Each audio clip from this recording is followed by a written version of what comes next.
Ce samedi, Jean-Louis Aubert sera l'un des prestigieux invités du prime tant attendu de la Star Academy, l'occasion de revenir sur quelques détails étonnants de la vie du rocker de 69 ans. Ce samedi 19 octobre, c'est vers le studio 217 que tous les yeux seront rivés. Il faut dire qu'après un retour en grande pompe samedi dernier, la Star Academy ne fera, une nouvelle fois, pas les choses à moitié. Grand corps malade, Joseph Kamel et l'artiste international Ragboniman seront tous les trois de la partie. Tout comme l'ex-membre du groupe mythique Téléphone, Monsieur Jean-Louis Aubert. Que du beau monde pour le retour de l'émission phare de TF1.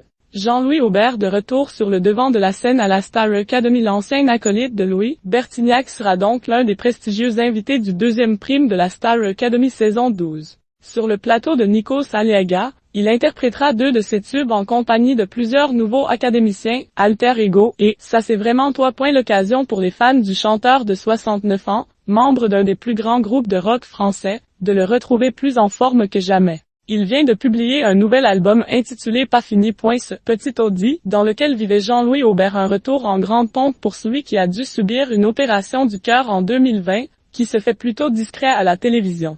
Pourtant, en septembre dernier, il avait accepté de revenir sur quelques bribes de sa vie dans l'émission de Canal+ en aparté. Sur le plateau de Nathalie Lévy, il avait confié ne pas du tout avoir saisi l'ampleur du phénomène Téléphone quand le groupe a explosé dans l'Hexagone.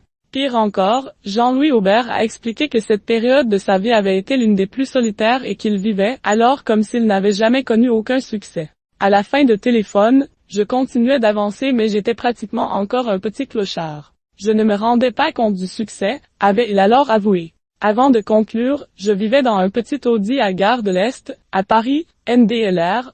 Je n'avais pas du tout emmagasiné ni notoriété ni quoi que ce soit. J'étais dans un combat, je crois que c'est un peu toujours comme ça. Je dois avoir une diagonale à l'intérieur de moi. Désormais, Jean-Louis Aubert habite dans un moulin près de Chartres,